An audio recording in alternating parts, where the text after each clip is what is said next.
So good morning and welcome to this conversation. Particularly welcome to guests that are coming for this particular conversation and that usually are not at the CSRP Mexico network. This is an activity, of course, I'm very grateful to the tech, to Professor Diaz, Francisco Diaz, and Professor Ivón, and all their efforts to cooperate together in discussing violence, genocide, and so forth. And so therefore, for the CSRP, this marks the last activity of the year. We shall be in Rome next week to sign the Declaration for a Shared Humanity. And I welcome particularly then our distinguished guests today, if they have arrived.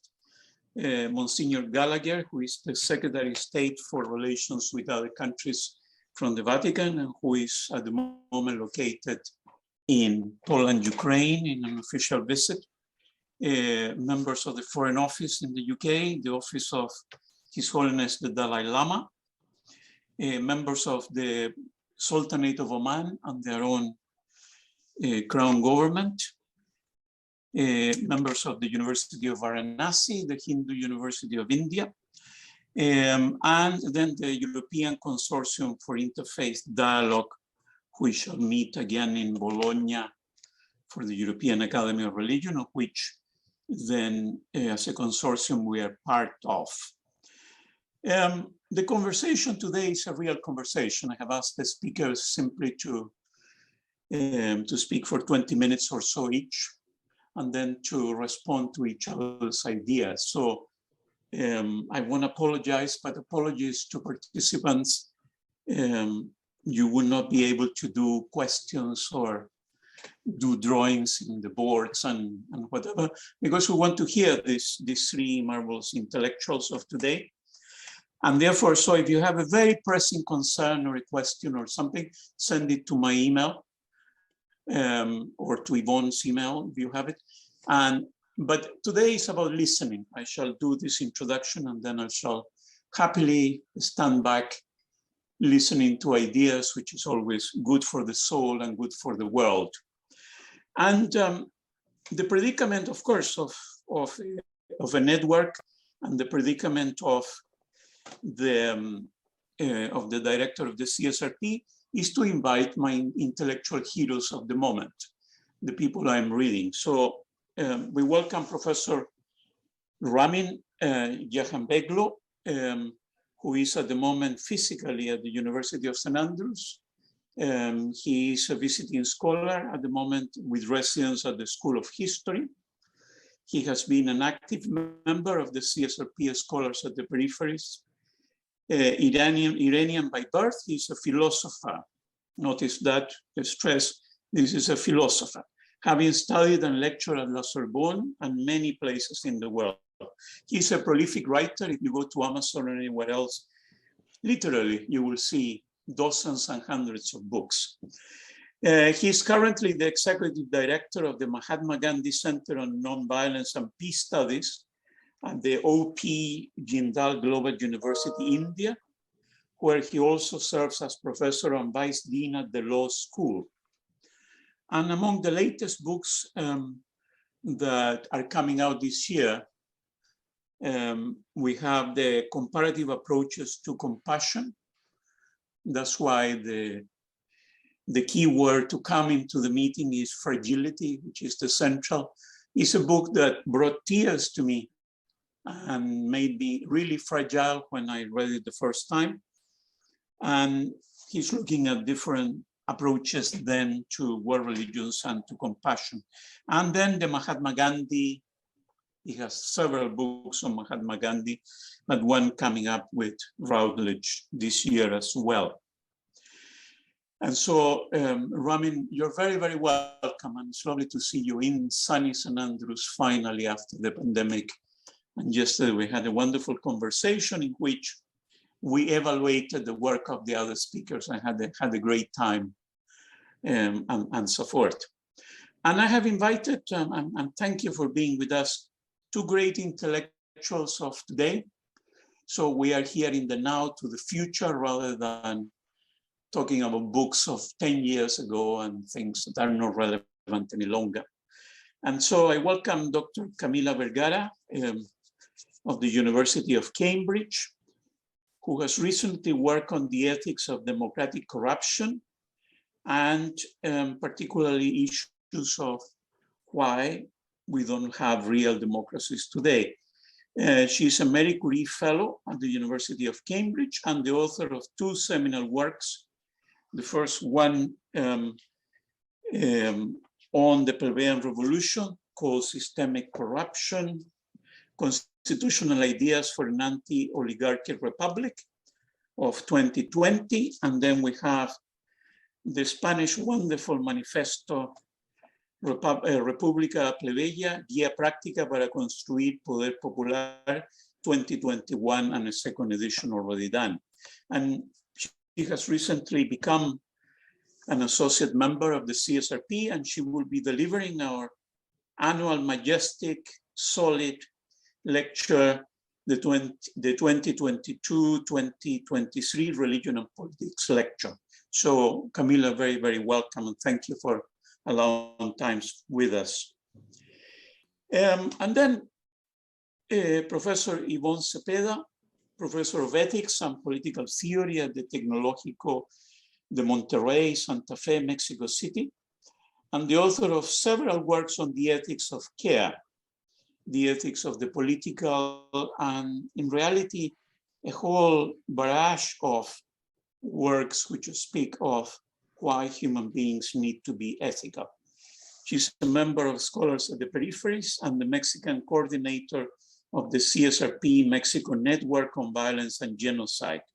And her latest work, again recommended to everybody, include interrogating the relations between migration and education in the South, Migrating Americas, Routledge 2021. And so Ivón, thanks very much for being with us, shall I say, yet again in a very early Mexico and so forth, but and thank you for doing all technology and so forth. So if you notice from the title of this conversation, we are not dealing today with Christian ethics. I say this because we are in a faculty of divinity. We are dealing with human ethics, and this makes it extraordinarily important. And so therefore, Ramin, if you will lead us in the conversation, and thanks very much to everybody for being here today. And notice the title has the topics of each: the ethics of concern, the Plebeian Revolution, and then the human ethics of fragility with Ramin. Ramin, very welcome. Thank you, Mario. Hello to everyone, and especially to Professor Vergara and Professor Cepeda, who are kindly sharing this panel with me. I'm especially grateful to my friend and colleague, Professor Mario Aguilar, for inviting me to participate in today's event. Actually, my brief intervention has to do with the publication of the two books that Mario talked about. The first, entitled Maxima Moralia, Meditations on the Otherness of the Other, which is already out, published by Routledge, and the second, which is getting out next month in Bloomsbury, is Comparative Approaches to Compassion on that Understanding Nonviolence in World Religions and Politics. The main theme discussed in the two books that I think we're going to talk about today is human fragility and politics of compassion. I think that to put it bluntly, I would say that what, and Mario actually made a reference to it, what I have been talking in these two books that we are going to talk about today is actually what we do follows from what we are. You know, in Latin we say operare sequitur esse. What we do is actually following from what we are. So I'm more interested in the metaphysics, I would say, of what we are than only what we do. I would say that, as I explained it in these books, I would say that human being is a fragile animal, and this fragility is not only biological due to the fact that human beings die, but mainly ontological in relation to everyday existence of individuals as members of a fragile species, fully conscious about its death.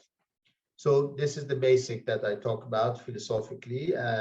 As such, what I try to elaborate is that human being is a fragile being, is a homo fragilis, who cannot in any circumstances step beyond its fragility. But at the same time, it cannot think about its own fragility without thinking about the fragility of others. So we have actually this kind of a shared fragility, I can say, which is important. And this is our ontological dimension. This ontological dimension of fragility is the foundation of what I will say call our relatedness to others, which appears in the form of compassion and love. Now here I turn to Kierkegaard, one of the philosophers with whom I've been working, and Kierkegaard says majestically, take love away, then there is no one who builds up and no one who is built up. I think that's very interesting. I mean, using these two words, Kierkegaard actually builds up and builds up. So it shows the interconnectedness, which is so important in the social and political life, and also the, I would say, emotional life of human beings. So if there is search for love and compassion in human beings, it is because fragility creates a need for interconnectedness. And the ontological fragility of human beings is not a being for oneself quality, but a quality of what I would call indebtedness, being indebted to others. Now, indebtedness is a concept that I get from Martin Luther King Jr. He, as a Christian author and as a social activist, a political activist, he talks about indebtedness. He says indebtedness is one of the pillars, actually, of our ontology as human beings and our social being. In the same way, Thomas Merton, when he says very correctly, we do not become fully human until we give ourselves to each other in love, he is also talking about this interconnectedness and this indebtedness. In other words, what I'm trying to formulate is that human being is uplifted by compassion and by love, because human beings, they need to compensate the fragility with a search for spiritual and metaphysical fulfillment. On saying this, I'm very much in the line of thought of a philosopher on whom I worked a lot when I was in France, is Schopenhauer. When I was doing my philosophy, Schopenhauer, as you know, he talks about this metaphysical need of humanity, and he talks about human beings not only as spiritual animals, but as metaphysical animals which create meaning. So I'm actually developing, elaborating my idea of human fragility in the same sense, in a very metaphysical way. There is a metaphysical effort here of giving meaning to the surrounding world, which is accompanied with what we call amor mundi, the love of the world. But this love of the world, this amor mundi, has always been confronted with a spirit of conquest and domination. And this is where I think that we can go and read Professor Vergara's, Camila's book, actually, because it's there is a presence of this idea of domination, which has always been, and conquest, which has always been in human history, and we see it also in today's world. So it is interesting up to what degree human civilization has functioned as a process of concealment of human fragility with the quest for domination of the world under the banners of utility, success, progress, efficiency. That this has to do more with the modern world. This has to do more with the lives that we have actually, and we suffer from it even in our academic world, which is completely dominated in today's world by the corporate mindset. Always talking about utility, about success. People have to be successful. People have to become celebrities. There has to be progress. So the ontological fragility of humankind turns out to be a ferocious enemy for the otherness of the other. When I say otherness of the other, of course, I think first of all of indigenous people who have been completely destroyed by this idea, and they continue to be destroyed by this idea or ignored. If not destroyed anymore, ignored completely. Like, one of the countries I come from is Canada. I have a Canadian citizenship, and Canada is a country which declares itself as a multicultural country and a very tolerant country, but at the same time, it ignores completely the suffering of the indigenous Indians. Even when they come out as a political group and they say, well, we have suffered and these children have been killed by, in schools,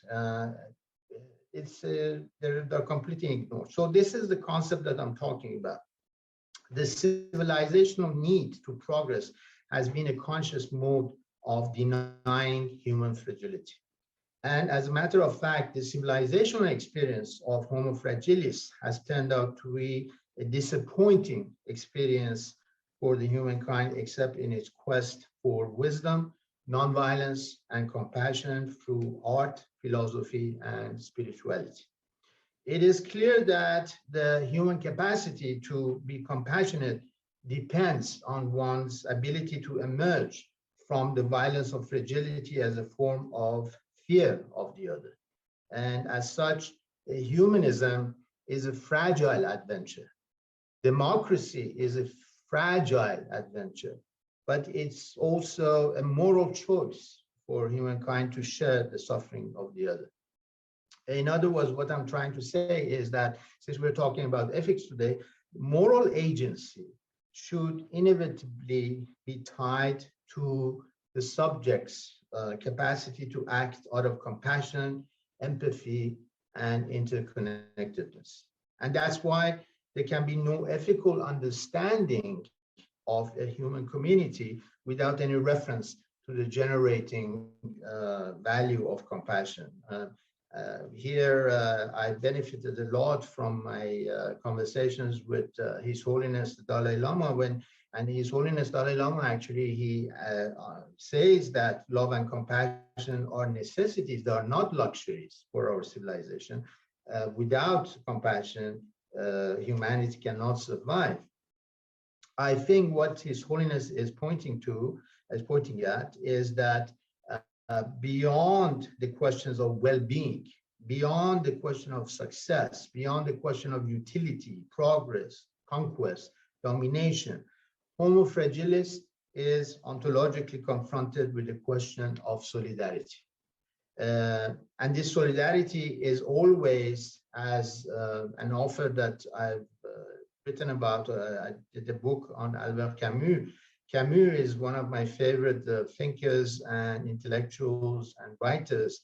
He always thinks solidarity in terms of compassion. And he says that we cannot divorce solidarity and justice from compassion. So compassion is morally superior to any other human act, precisely because of its willingness to protect the otherness of the other.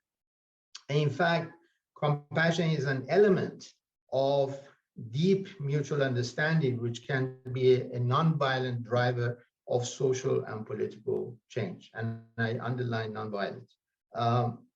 So deprived of its harmonious, compassionate roots, Homo fragilis would be confronted permanently by the presence of the evil in history, I would say political evil, as we have experienced it in 20th century terribly, but we continue experiencing it in today's history. Whenever and wherever Homo fragilis has been guided by compassion, the very challenges of human history have found their answers in nonviolence. Gandhi, Martin Luther King, the Buddha, Jesus Christ, just name it, in different ages. And yet compassion has always been a fragile blossom of Homo fragilis. Curiously, compassion is born out of an ill-designed world by a fragile living being, which are human beings. Maybe that's why nonviolence is an awareness of the world and a particular way of relating to the history of spirituality.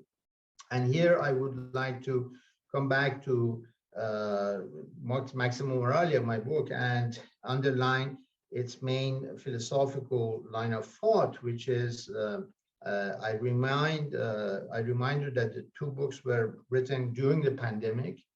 So the questions of living and dying are at the center of my reflections when I'm talking about Homo fragilis, and they are directly connected with the question of fragile human beings being fragile and dying and not knowing what they're dying. My point here is that humanity is suffering from a double alienation, which has intensified its ontological fragility.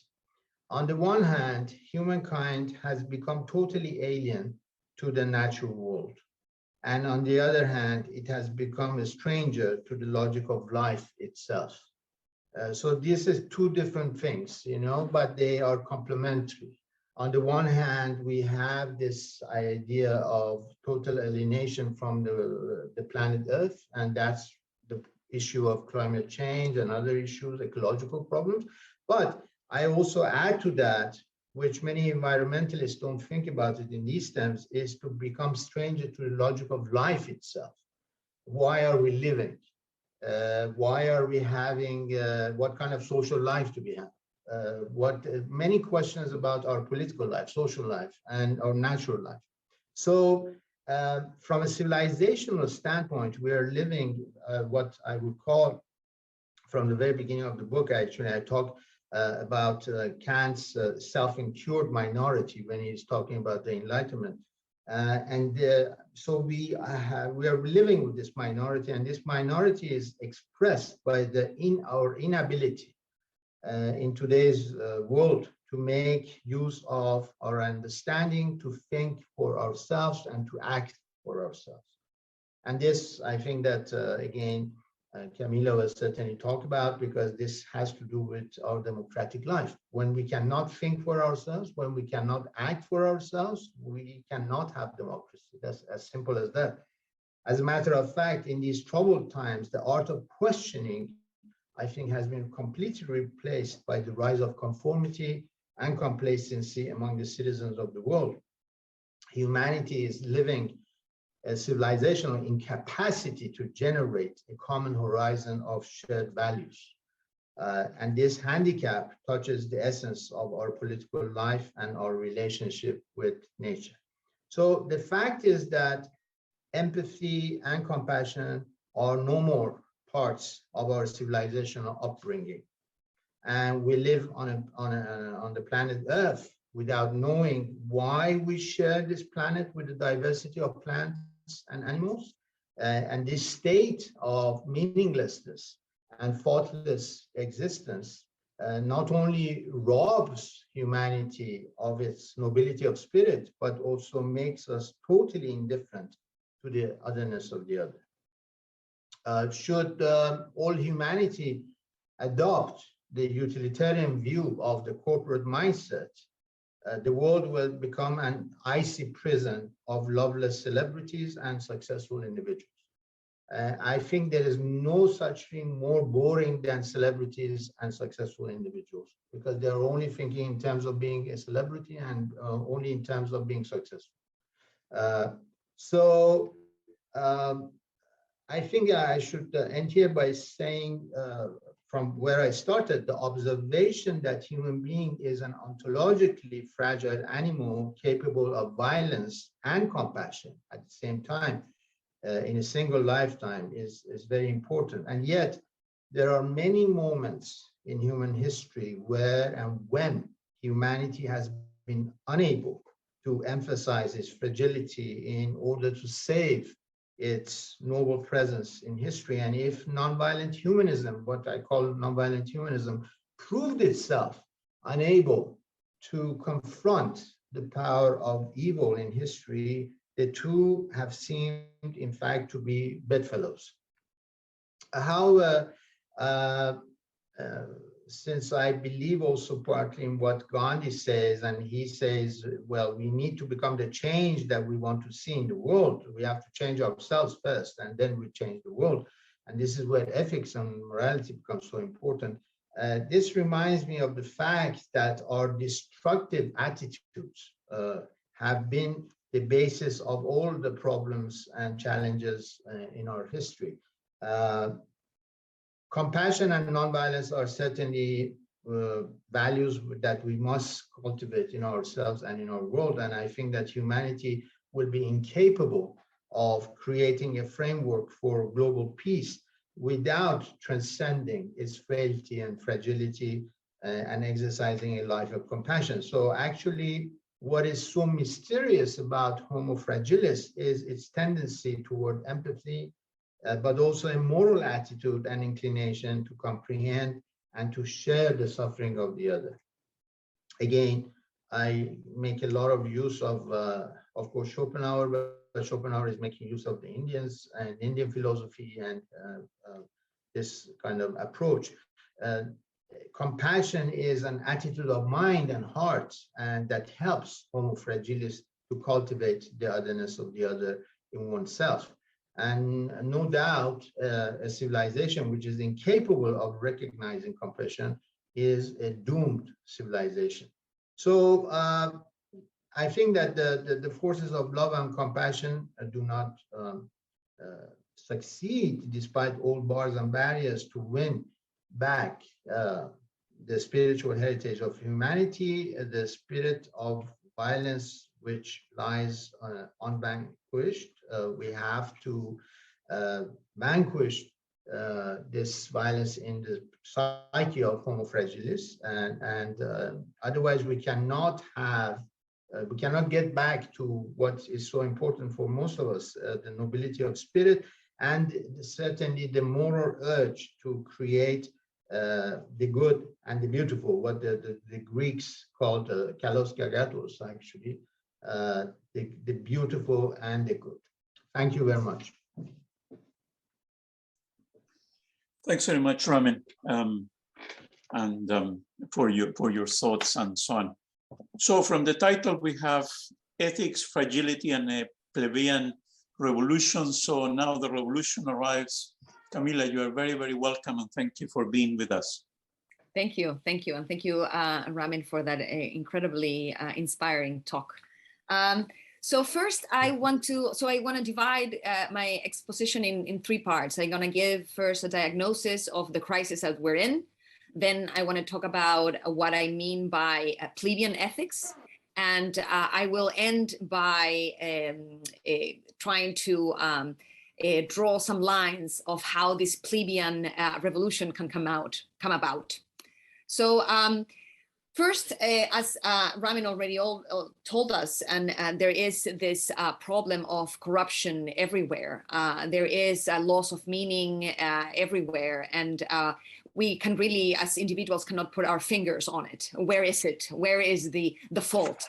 I have theorized this as a systemic corruption, as a corruption that is of the system and not necessarily of individuals themselves. Individuals are not causing it, but are functioning within a system. So today we have codified, we have legalized the ways in which the super rich extract wealth from the majority of citizens, from the wealth that is collectively created by all of us as in a society. So we have legalized those means through which the super rich became rich and are becoming richer still. So for example, in the UK, the 10 richest percent appropriates around 55% of the national wealth, and the bottom 50% only 4.6. So this is in supposedly the first world, you know, not in the global south, which tend to see, yes, it's very unequal. Yes, this is the core of Europe. And Europe in general is and other Southeast Asian countries tend to be more egalitarian, but in reality, the majority of people are being dispossessed vis-a-vis what they help produce collectively. So we have created this system that we call constitutional democracy, representative democracy, the rule of law, that allows for this constant dispossession of the masses in a legal manner. And we are unable to critically engage with it.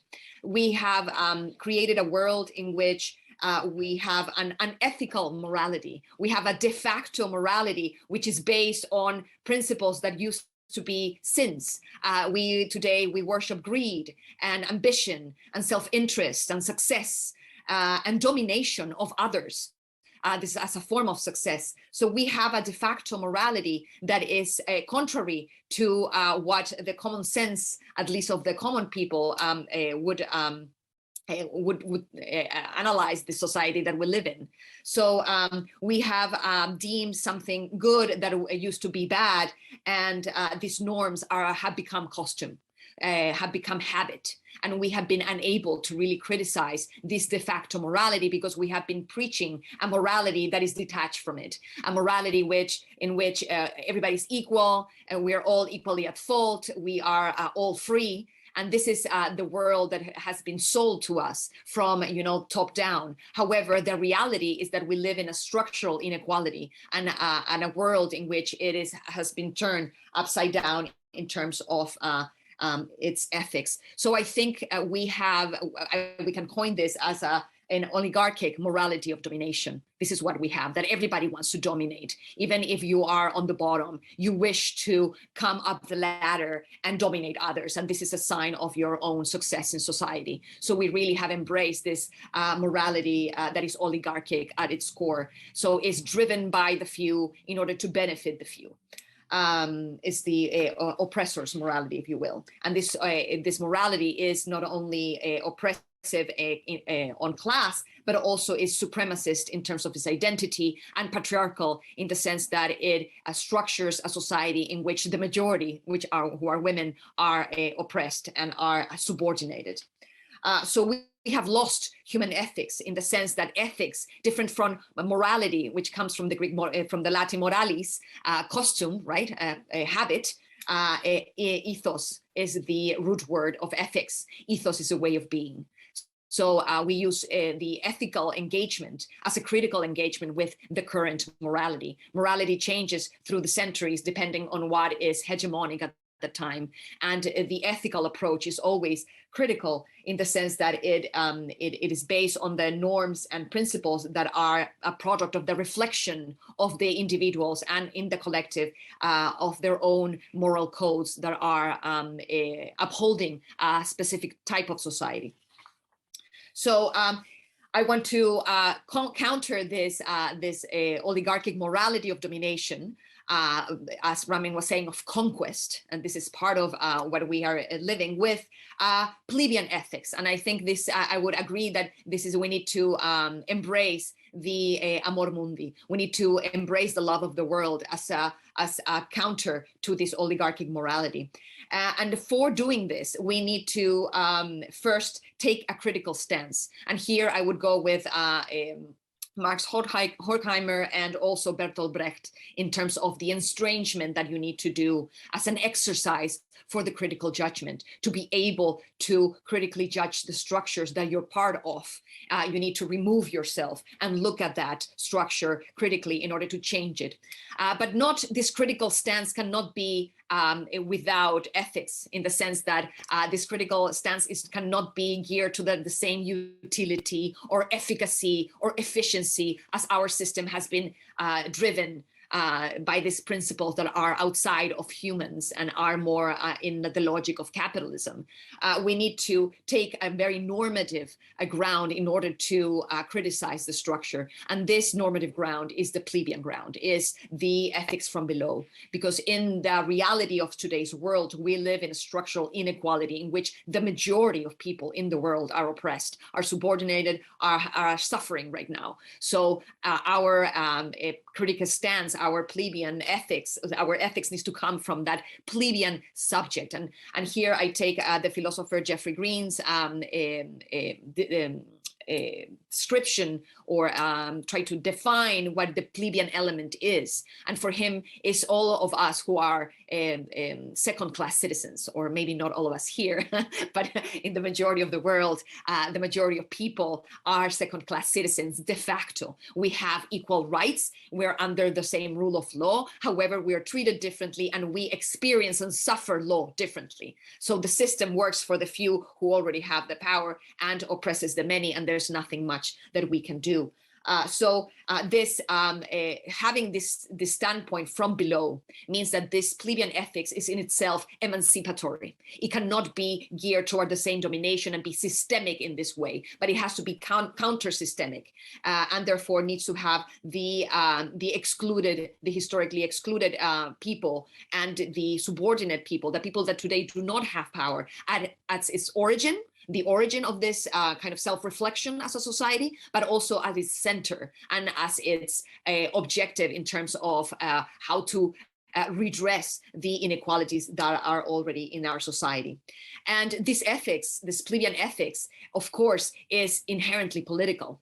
And here we go back again to the Greek understanding of ethics as something inherently political, because ethics has to do with the rules under which we live in. So the rules of engagement, the rules that that create the boundaries of our society, of our life in common. So therefore, the idea that politics is something that happens out there in the electoral world and is part of the system needs to be abolished in a way, and we need to retake politics as an ethical process of defining the rules of engagement within society in order to create a just society, and not just to reproduce the society that we have. So politics has to do with whatever rules pertain to the community, to the city-state, or whatever community we're at. So we need to embrace an ethics that is inherently political, questioning the basis of society, the structures and the rules of the game. And this is not only political, but it's democratic at its core, in the sense that it is the demos, the people, the plebeian people, the majority, who today do not partake in the decision-making. We just delegate it to others, that need to be able to deliberate and make decisions about the rules of society, about the rules that pertain to the life in common, because we're all part of this society, and we need to move away from the logic of representation that reproduces an oligarchic way of relating to the world as conquest, as a utility, and as a way of dominate the natural world in order to benefit ourselves. Because plebeians, not because the people are on the lower rungs of society, means that they are inherently good.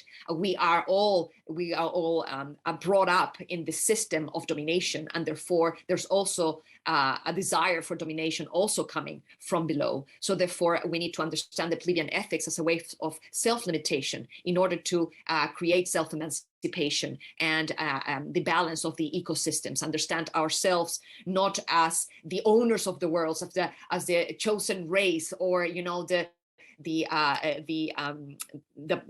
animals that are in the top echelon of society, that are entitled to the world in order to dominate it and benefit from it, but that we are part of a fragile ecosystem, that we are, as Ramin says, homo fragilis, in a world that is fragile as well. So therefore we're part of this interconnected world, this ecosystem, and we need to move away from anthropocentrism to biocentrism, not only bio in terms of biological out there, but of life itself. We need to turn our gaze into life itself in order to create an ethics that springs from that value of life and understanding of life. So this plebeian ethics, as I was saying, begins from below and looks at society from below, from a critical perspective. And this perspective is not only a viewpoint, but it's also an action, in the sense that this plebeian ethics can only come about through praxis. Through the collective coming together, because the plebeian people is not a collective subject yet. It is an aggregation. We are all isolated beings, right? We are all in this atomized society because that's how it works. That's how they keep us down in a way. So in order to become a collective subject, and take part in the rule making, we need to create an identity. And that identity is only created through what is called the event or the performance or the action, the political action, because this cannot be an ethic of emancipation from above, from the intellectual few who know the way to do it, but it has to come from within. It needs to be self-emancipation. If it's not going to be a real emancipation, but more of the same form of subordination. So in order to, and here I rely on Hannah Arendt and the power of deliberating with ourselves and with others, and in the process of identity making, and the power of making a decision, not only individual, but also collective. Every time we make a decision, we form ourselves, we give our character some more defined form, we choose a path. So therefore, when we make decisions as a community, we're also choosing a path. And in addition, we are giving ourselves an identity, a collective identity that didn't exist before. And that is something that, and I also read in Ramin's book, it will move away from irresponsibility. Today, we have been infantilized. People are not really making any decisions. They don't are responsible for those decisions. They select others to do it. So therefore, we are not agents. We have to regain our agency through this praxis of emancipation. And how this comes about, and this is with this, I turn to the third part, which is the plebeian revolution, how this will come about. And I think we need to look at it in a dual perspective, in an external and an internal perspective that are all coalescing in this event in which the people come about. The first one is the external one, in which, and I rely on Jacques Rancière, who uses the metaphor of the theater in order to analyze the disruption that the people can cause to the system, and in this way become an agent. So this disruption into the scene, when the people come in and make themselves seen in mass, for something specific, they burst into the stage without being invited. They just go they pass from being a passive audience, and they go and get into the stage and disrupt the scene, and therefore become a collective agent in this autonomous action. And this action is not only of recognition of the others, of the elite, saying this exists, this plebeian element or these people does exist, and we need to value this subject, but also allows for self-emancipation because people are acting. And in this action, creativity and power also comes about. And in a way, this, as I said, has an internal also perspective, because it's not only about the bursting in mass in the streets as we're used to, occupying squares, mobilizing, all these marches, all these repertoires of contention that we have seen time and again in history. And this is one way to do it.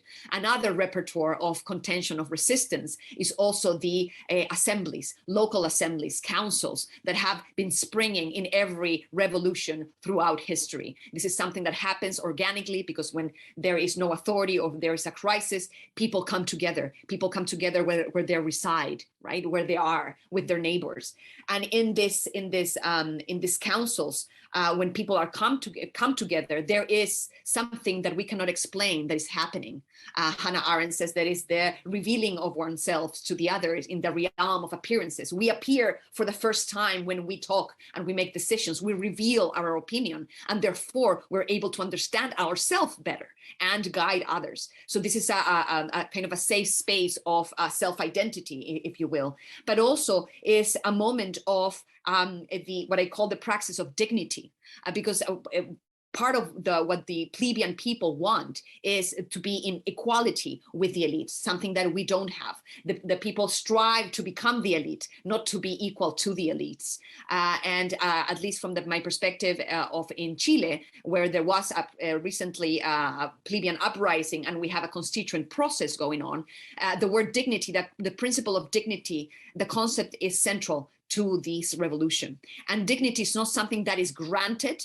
It's not something that you gain just like that. It's part of a recognition. So dignity is something that we confer to others, that is conferred to us. So dignity can only be acted upon, if you will, in the assemblies, in the deliberation, in the coming together and expressing ourselves, in the respect for others. And as you say, Ramin, of the otherness of others in that safe space. So we acquire this dignity and we grant that dignity to others in this collective space in which we become a collective subject and we become political animals and not only social animals, disconnected with the ethico-political lens that logic that needs to rule the world, I would say, in order to embrace this amor mundi.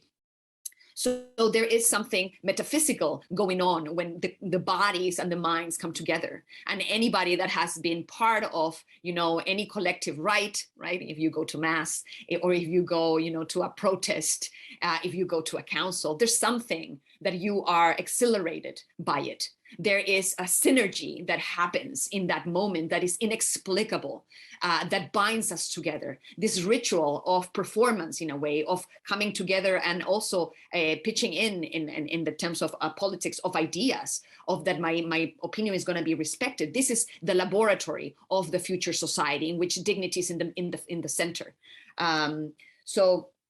It's not only about the liberation and exchanging opinions and therefore respecting each other and the points of view and having empathy for others in their own testimonies, because they're people that supposedly we know or we're getting to know because our neighbors, not some just strangers, right? But also in the decision making, that if we are part of the decision making, we will become responsible beings and we will understand that we are part of ecosystems that are fragile, that we cannot just demand. We need to take into account how that demand is going to be played out.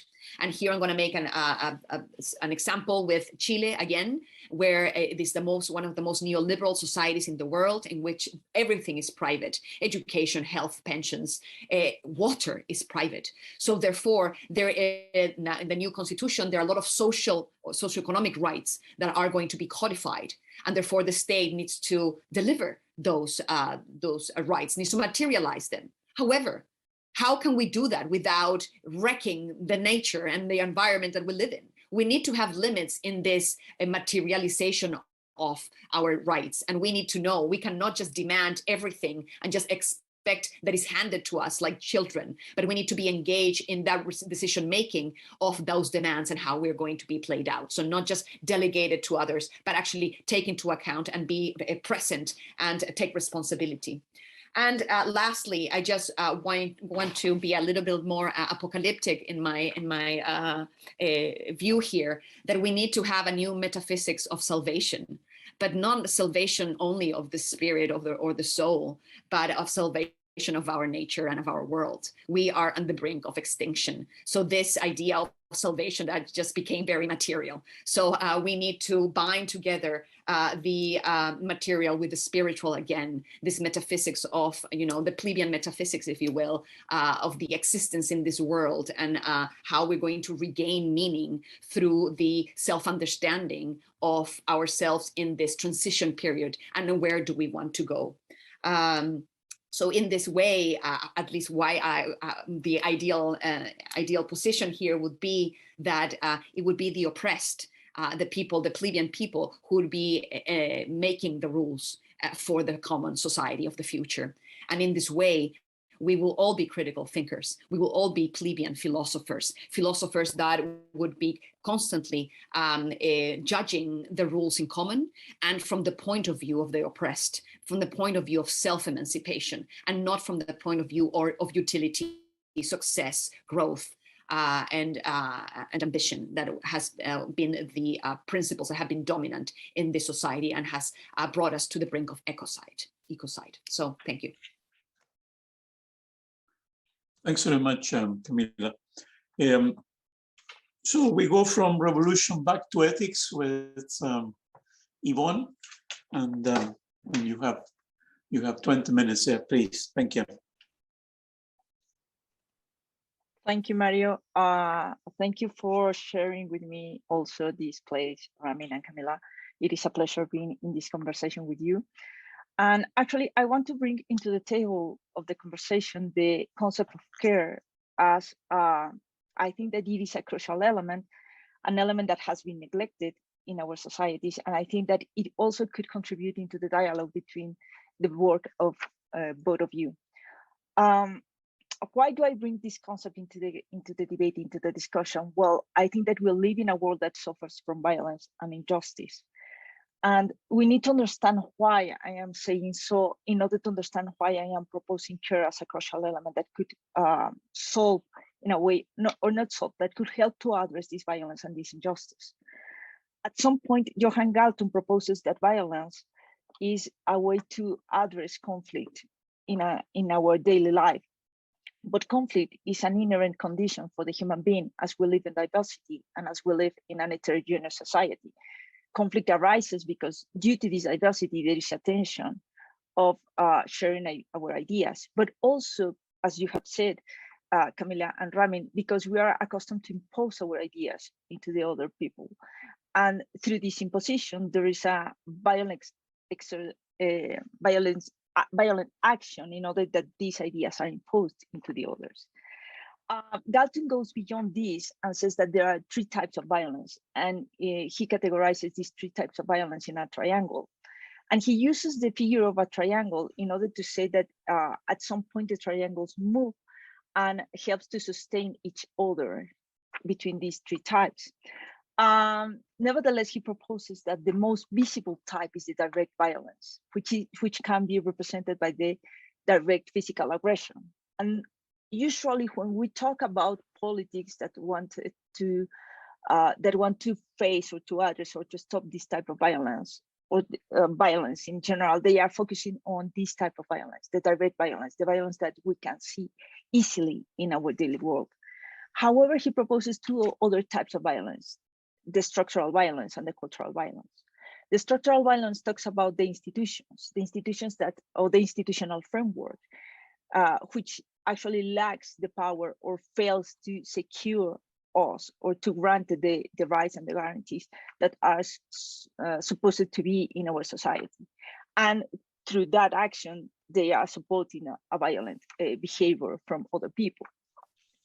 On the other side, we have cultural violence, which refers to the expressions, to the attitudes, to the beliefs, to the customs that we tend to normalize, that we tend to take them as granted, but also infuses a violent behavior against someone who is different, someone who is against our ideas or questions our ideas. So Galton proposes that in order to address this violence, we have to be very creative and very imaginative in order to find ways in which we can address conflict without falling into a violent behavior or without falling into a violent action.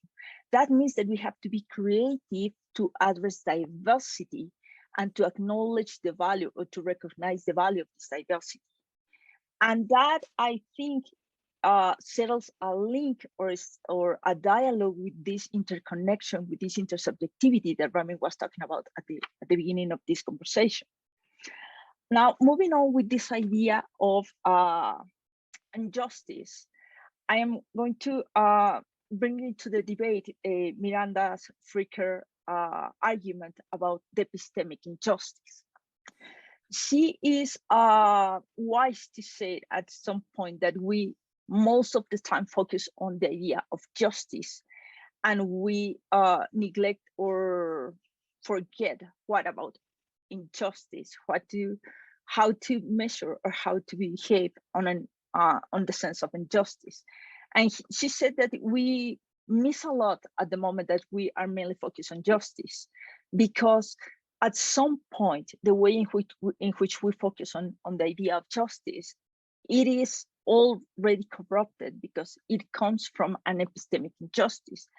And she says that at some point, we usually focus on analyzing the idea of justice because she proposes that what she calls that the practices of subjects socially situated are part of this epistemic injustice. This means that subjects with a specific social identity and an ethical dimension to understand justice and injustice as part of their epistemic life. This means that at some point we learn how to recall an idea of justice because we are part of a specific society, and we are part of this specific society with a specific social context that teaches us how to make this measure between what is just and what is unjust.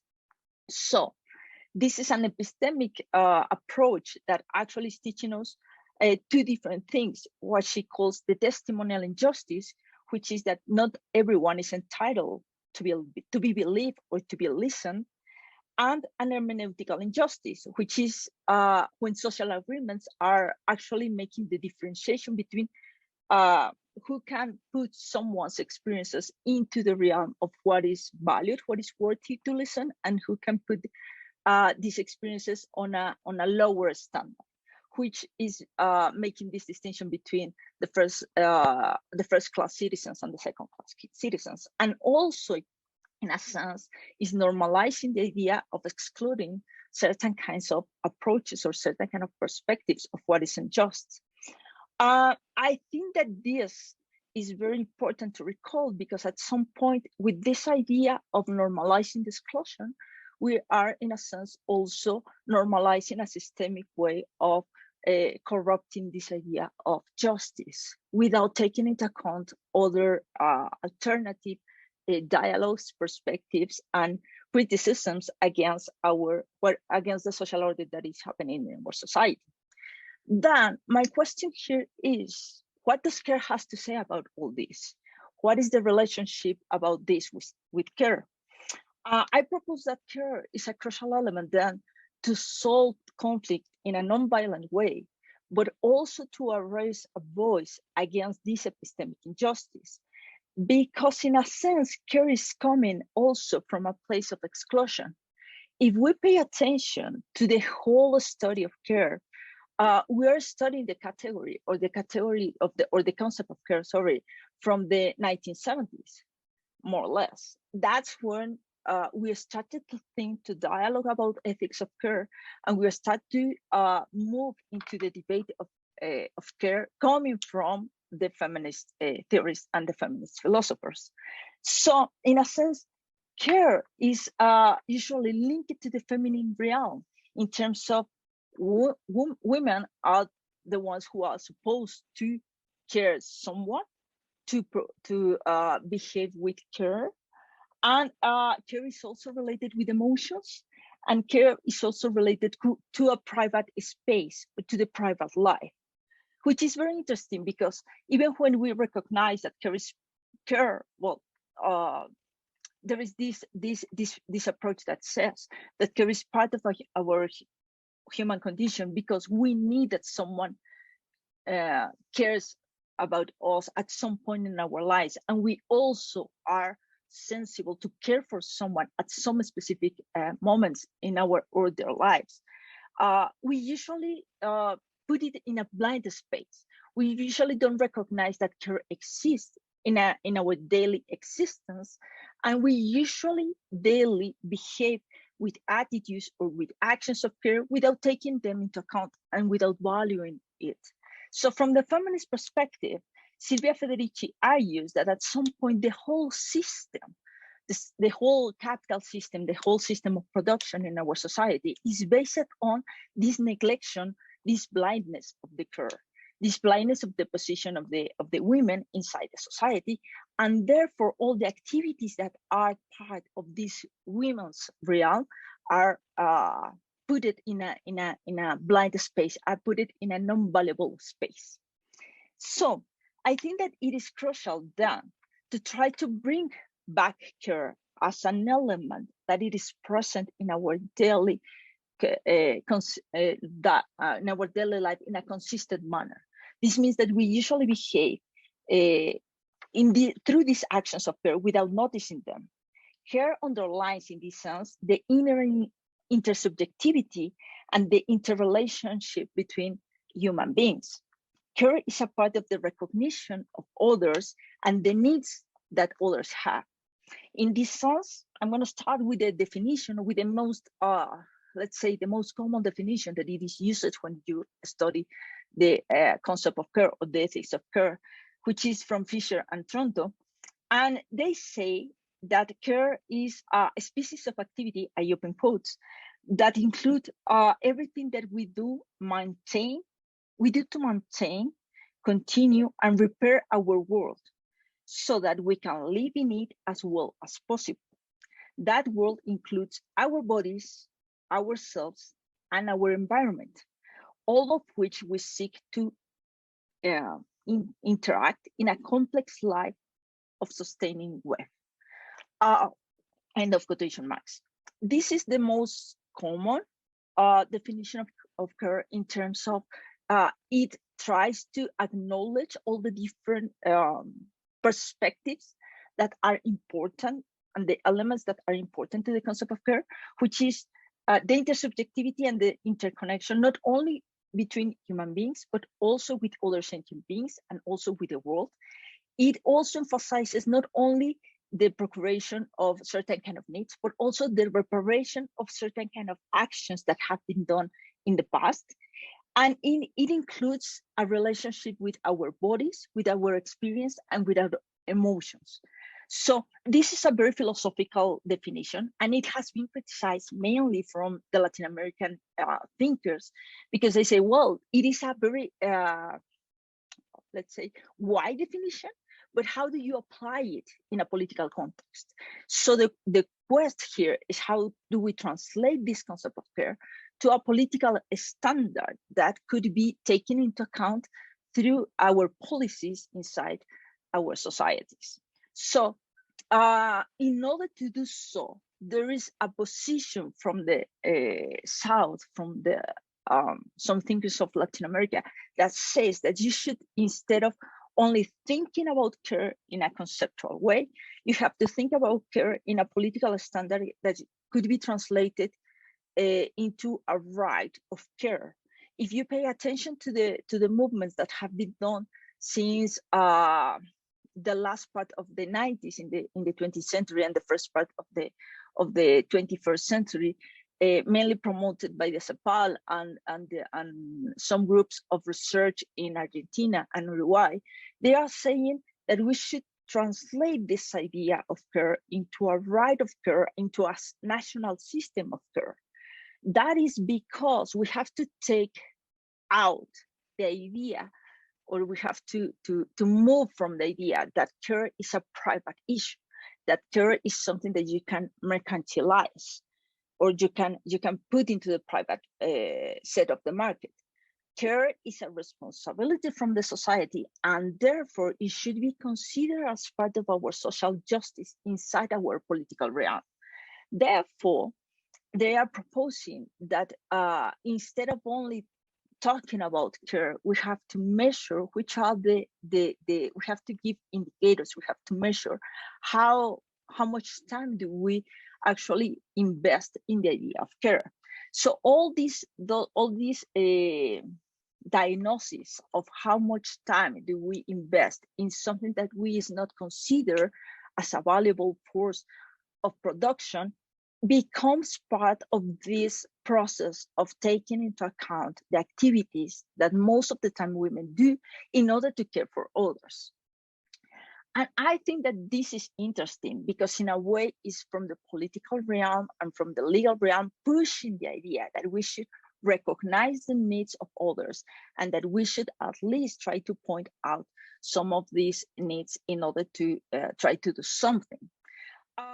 But if I want to propose care as something that is at some point relevant to face violent issues or to find a peaceful way to address conflict, then I am proposing that care should be considered also in the three different categories that Galton was giving about violence.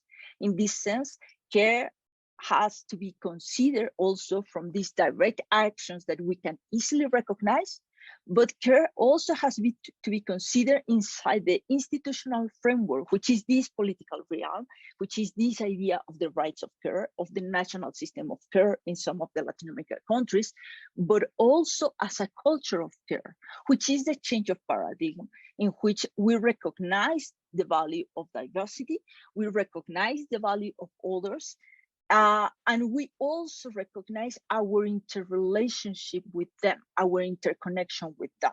In this sense, the culture of care is demanding from us a humble and a compassionate attitude within each other, but also with other sentient beings. If we recall the idea that we also have to take care from the world. And in this sense, I think that this triangle means a proactive relationship about care and bringing back into the spotlight, which is the relevance and importance of care in our daily life.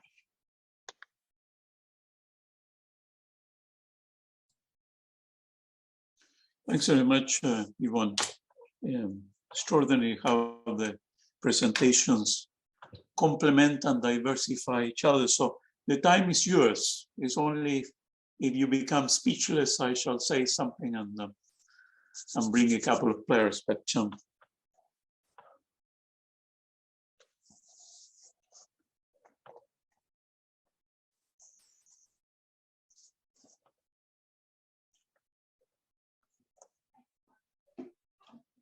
Mario, can I say something?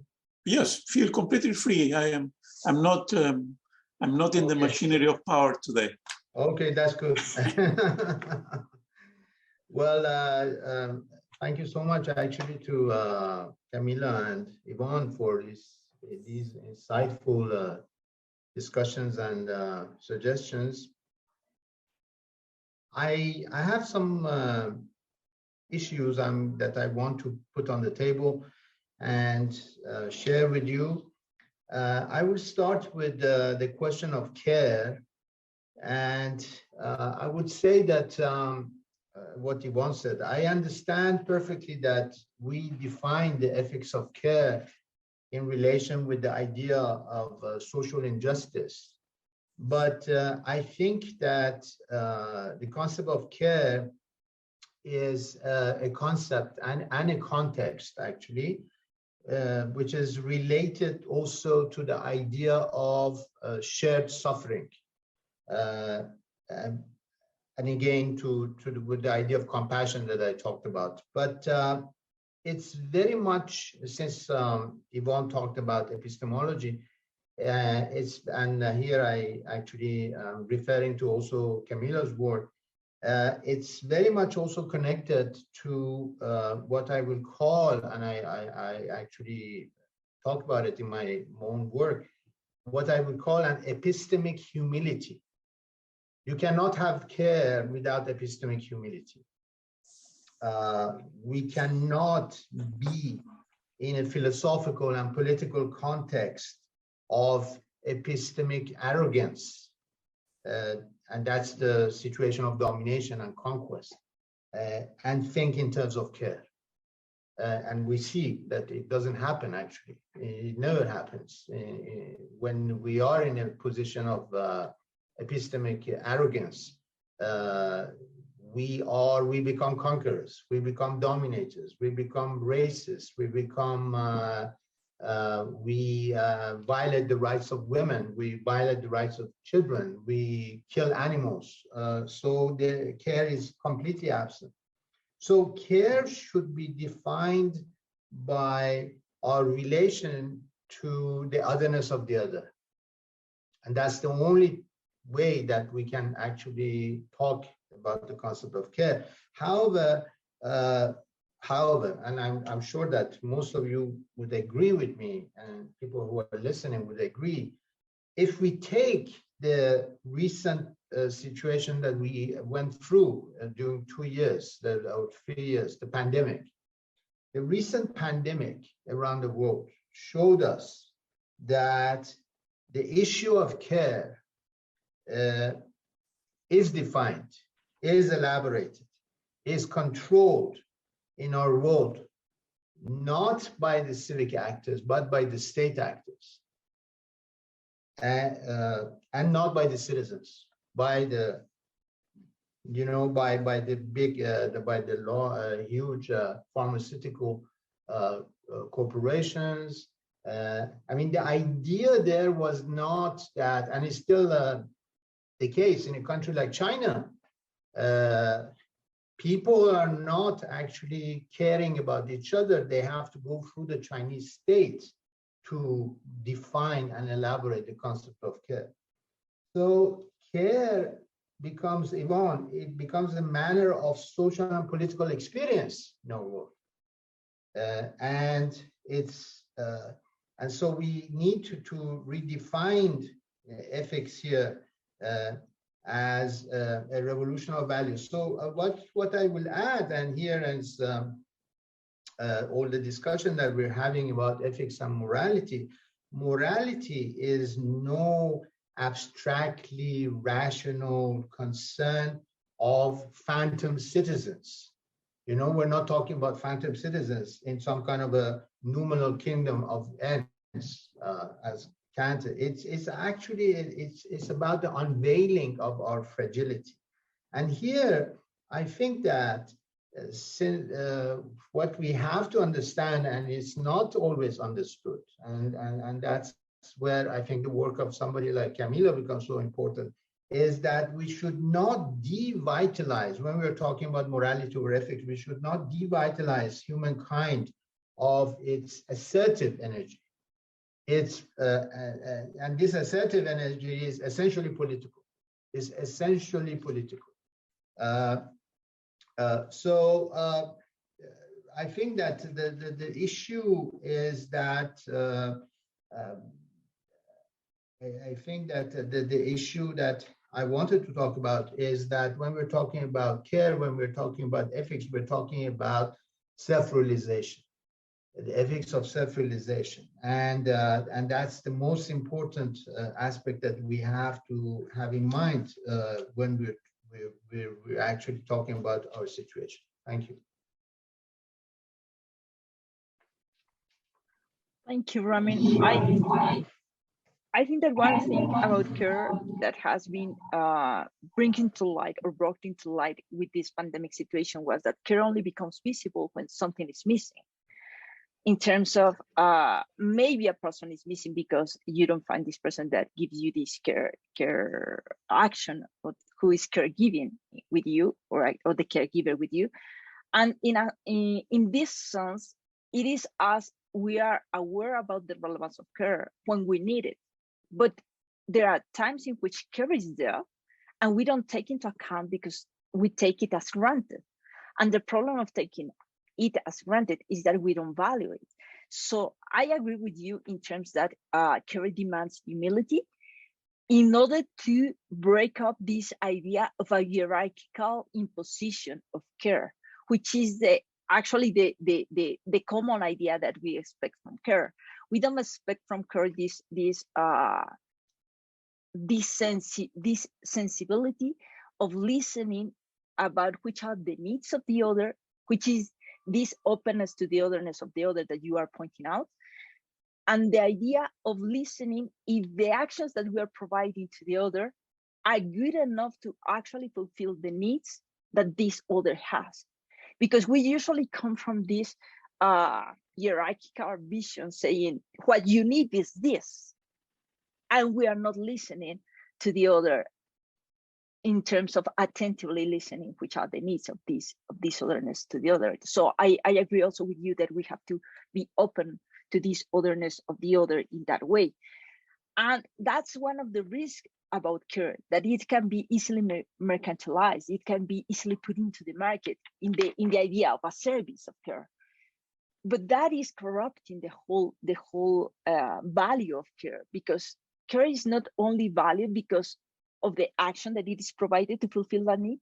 Care is valued also because, or due to the interconnection with the other, due to the interrelation and the intersubjectivity that you have with other. Because care is like a continuous cycle or a continuous circle, because it shows you also your own vulnerability, your own fragility at this encounter with the other. And I think that is the most valuable element of care. This socially interconnection, intersubjectivity that we have to be aware that we are at some point losing, as you were wisely saying, that we are so subjected to this individual mediocrity position in the world. So I understand that there is this query or this quest of putting care into the political realm through the idea of the political rights of care, and even posing it as a human right that should be defended, that should be firstly recognized and then defended.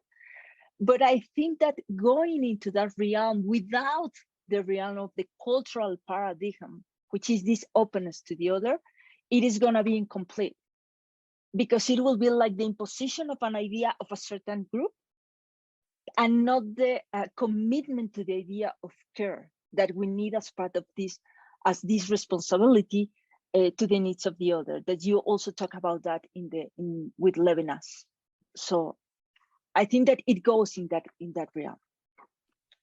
If I may add to that, I think it is very interesting that this discussion, because it is also the difference between this liberal feminism and more materialist feminism, in the sense that it's very easy to understand care as a way of outsourcing the burden, and treating children as things and as like a burden, and we are liberated to do whatever we want in this individualist life. So in a way, care could be very systemic in this manner. So I think in order to avoid that, we need to, as Ramin said, ground care in this kind of recognition and humility and dignity and the fragility of everybody else. And this is like not an option in a way, something that is inherent to human beings, but also in the sense of you say that, like the culture that needs to change, the value of it, and also the community, it cannot be a state issue, cannot be the state coming and creating services for plucking children at 3 years old and institutionalizing them, right? This is not how care works. Or, the elderly, we're going to unburden you, caretaker, and we're going to put them in some home, and then that's it. This is not how we should look at it. We should look at it in a more interdependent way and more in a communitarian way, because families always are more protected in their own communities. So kind of going back to the community in terms of how this right is going to be materialized and how care it is reproduced as a cultural action from the ground up. So I think we need to kind of go beyond or abolish the idea of the state in a sense that the state is going to take this autonomous thing that is going to take care of us, again infantilizing us and go back to the community and be very empowered of how we're going to deal with it in a caring manner, and not just as a burden for society, but actually the center of it. So yeah,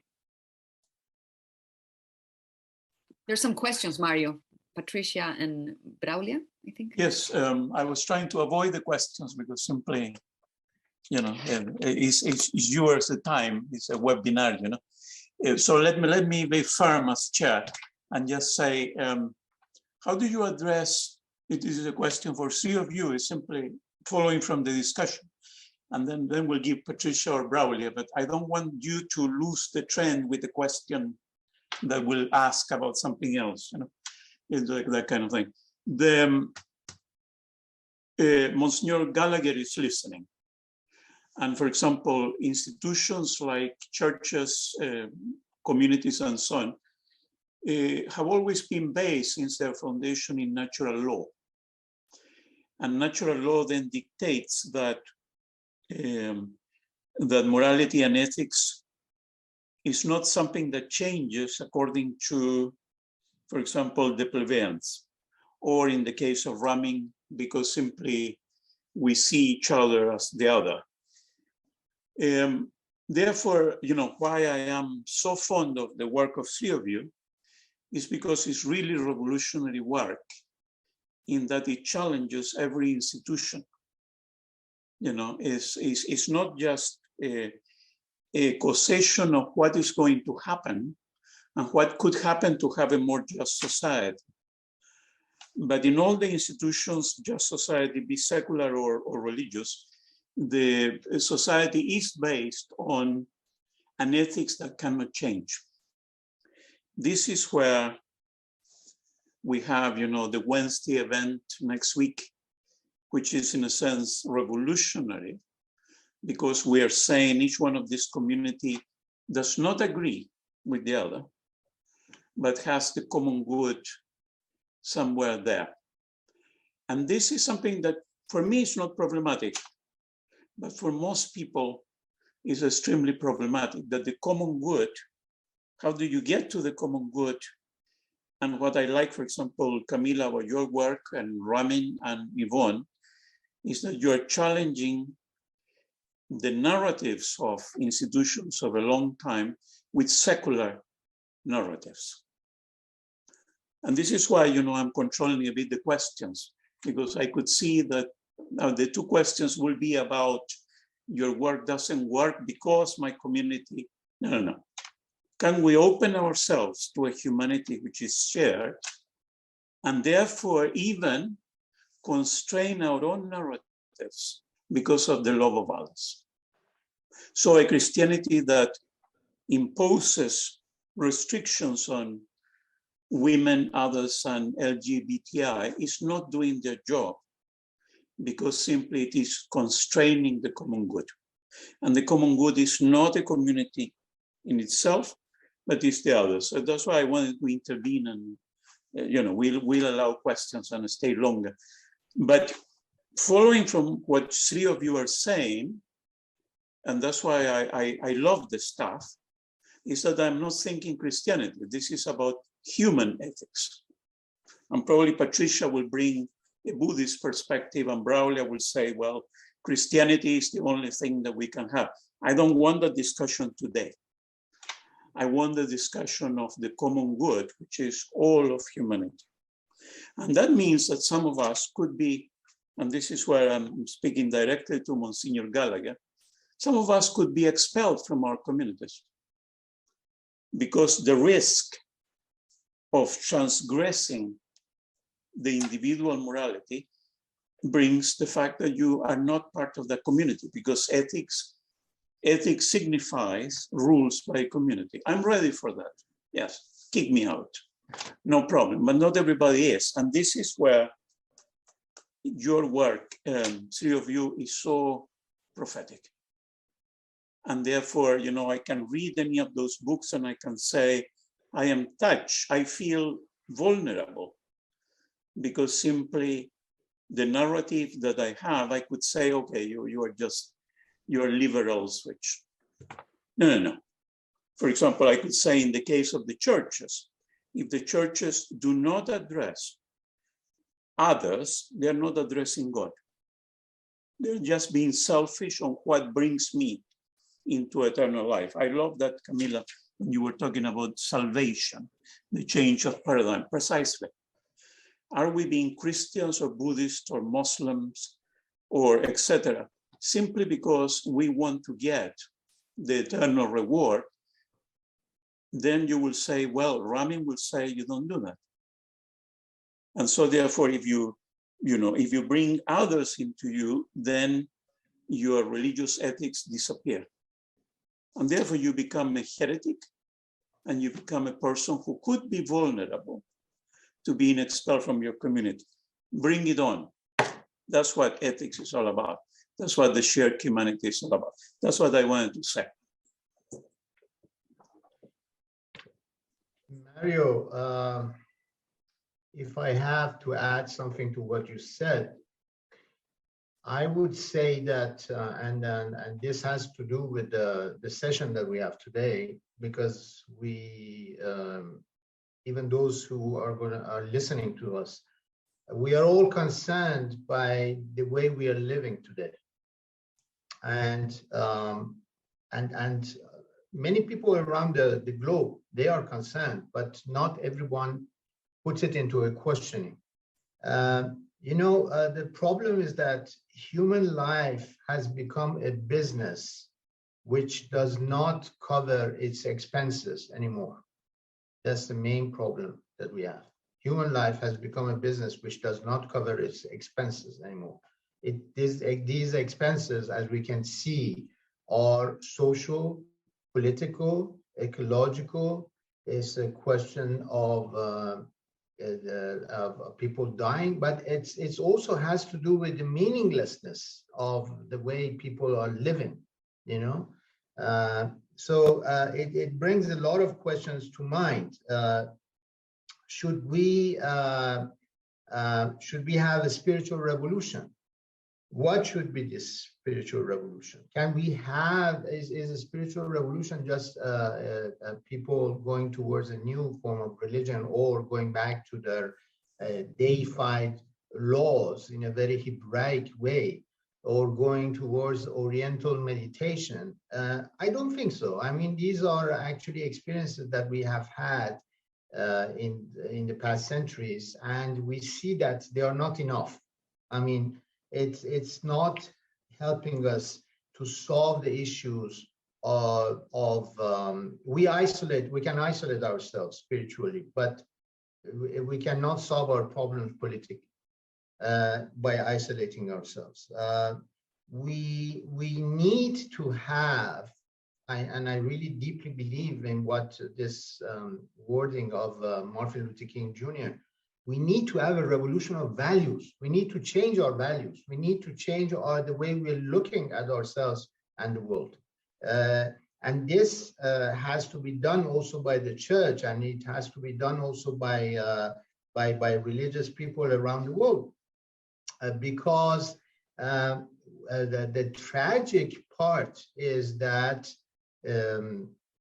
religions are completely incapable of somehow stopping fanaticism and also, the evil, in the making of the evil in the world. I mean, despite the fact that they say that they want to go against it, but sometimes they're not doing that. They are not educating a new generation of human beings who can understand compassion and love and can live together without killing each other, or approving what the politicians and others are doing to our world. So how can, so the questions, I mean, two levels of questioning for me is, one, how should we emphasize on humankind's intrinsic compassion and solidarity? Is there such a thing as an intrinsic compassion and solidarity for us? I would say, because we are fragile, yes, we understand it. We demand love and compassion from each other, but at the same time, there is something in human beings which can work out when in moments of crisis, which becomes very interesting, and we share the suffering of the other. So I philosophically, I really believe in that, and I think that it's an important aspect. Second question, which is very a deep question for theologians here present, are we metaphysically free? Are we metaphysically free? If we are metaphysically free, then we can have a spiritual revolution in ourselves and outside. If we are not metaphysically free, I don't think that even politically we can be free. Because though the people themselves, I mean, here I go back to what Camila says, a plebeian revolution, okay, but this revolution, either a revolution of a moral revolution or political revolution, or both at the same time, it has to be done by the people themselves. How are people supposed to self-educate themselves? in a world where there is no place for self-education and self-realization, how are people supposed to self-educate themselves? And most of us are educators, you know, either people of the church are educators or people in academia like us. We are educators. We are educating, you know, next generations, and we fail. I mean, my experience of teaching at the level of the university is a huge failure, because I see the students don't want to learn, with some exceptions, and they just want to graduate and have a job and become successful. So this is not actually about, this is not what education is supposed to be. We're living a crisis of education, which is very closely related to our spiritual crisis and our political crisis. Thank you. Thank you. So I want to refer, I think this is very provocative, and what Mario's words kind of resonating in my mind, this idea of the exit that is very costly, individual exit. We cannot, and it's something that when we awaken and we see the structures are, you know, structures of domination, and you just want to be critical. There are very few people that can actually escape their community or, you know, exit their community. The costs are too high. So therefore, I am all for a middle option. And here I want to detain myself on the law, the iron law of oligarchy, that basically permeates every institution, including the church and every other, you know, we know that the church, yes, but because there are people present here. So every constitution and every basic rules, any set of rules, any structures that could have been very good at the beginning, and in good, I'm referring to kind of a reconciliation between reality and norm, right? There is some, there's no gap between the reality and the norm. Eventually it becomes detached. It becomes detached and it becomes oppressive to individuals, a straitjacket for self-realization. And this is inevitable. And the problem with religions in general is that morality and the code, the structure, is based on revelation and the interpretation of revelation by a few. And there is no way to edit that content or in a progressive manner and in a pace that is good for everyone, because it's all about speed, how change is speed up in a way, or is attained. There's no structure to bring that change, to that kind of a need for change from below. There's no way. There's always the structure and the people below, and there is a one-way direction. So I think from the point of view, or a realist point of view, in which we cannot really exit our communities, we cannot really exit the structures themselves to live alone like Thoreau in the forest, right? We need to edit the main frame. We need to edit the hardware, if you will, the machines that we have built for our own interdependent positions in society. So we need to incorporate this, an element, I would say a plebeian element, in which the people can actually have a say, not all the say, but have some say to start having responsibility, to start self-educating. And here I want to detain also in Ramin's question, how can we self-educate in a society in which there's no space for it? I'm sure in the normal politics, in the normal life, in the survival mode that we're in, there's no space for thinking, for stopping, first of all, for taking the time to really critically engage with the world and self-educate, educate with others. There's very few space for that. However, if the Chilean case gives us any light, is that it is in moments of crisis when we are really at the bottom of, you know, we have reached top bottom.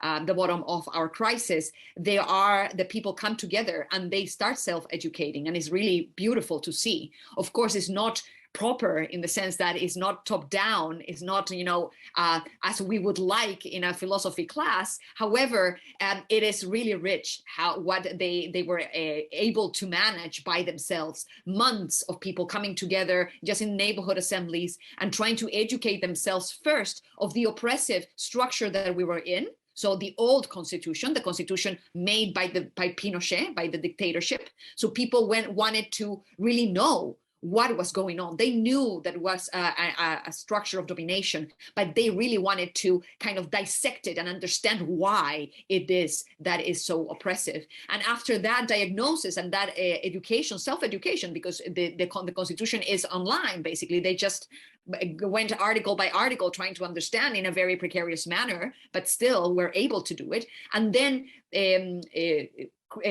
imagine another future that is possible. And then the people start specializing. And it was very interesting because people that were more into health care, for example, they band together in different councils to talk about healthcare and what should be in the constitution that would change the structures, dismantle the structure that there are, and create a new beginning, if you will. So I think self-education is possible. It doesn't need to be formal.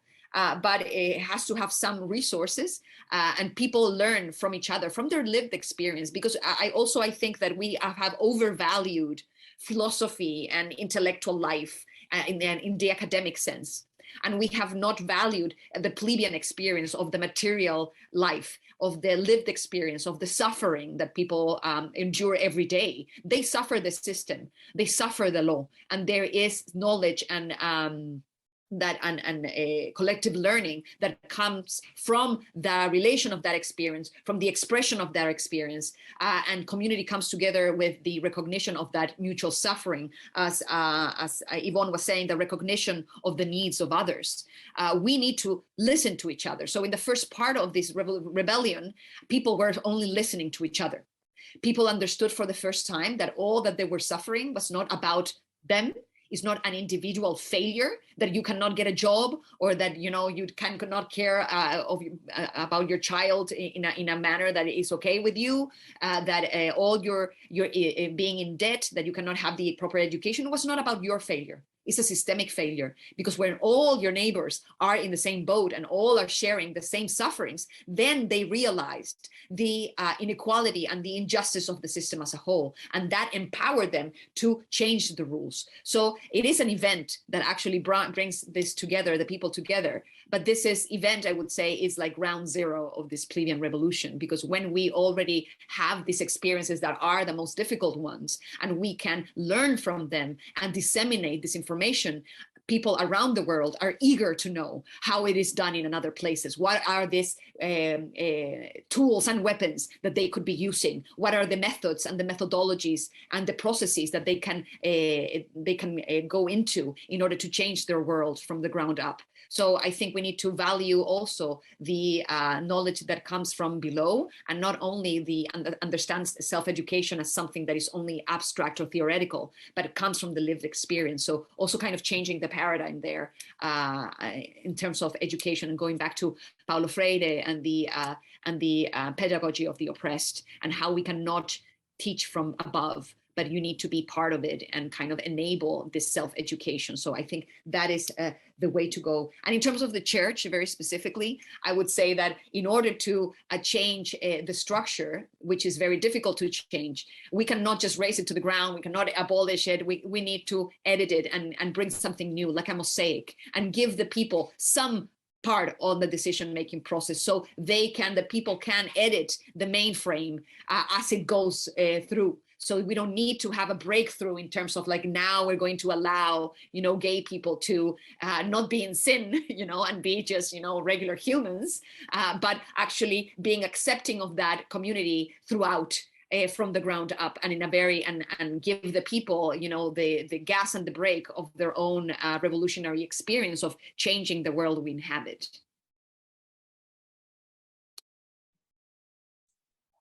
I will only add there that we need to redefine and relearn the action of dialoguing with someone else or with others, in terms of, we have put so much emphasis on the idea of the freedom of expression that we put in the idea of dialogue the emphasis on saying something, and we don't put too much attention of who is listening, and mainly to listen to the other, because dialogue starts when you listen to the other, not when you are saying something.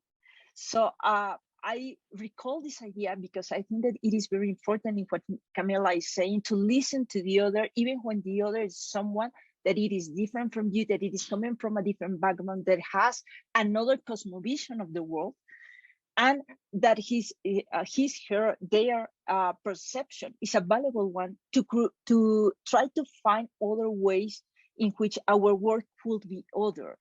In terms of an ethical approach, means that we question, as Ramin was saying, we question what is happening in our societies, because we understand that the problems are still not solved inside our society. So we need to find other cosmovisions, other perspectives, and listen to them in order to find other ways to put another order, another way of being, of doing things inside our societies. Otherwise, we're going to be just repeating our same discourses with different words, but it will be the same hierarchical order that we are fighting back. So, and I think that Camila is opening also the possibility to acknowledge other cosmovisions, the value of other cosmovisions as indigenous peoples, as indigenous traditions, that we have neglected also from a modern perception, and that we have to recover. Because some of the problems that we have with the environmental issue is because we have neglected that knowledge, and we have to regain it. We have to reappropriate it. We have to relearn it.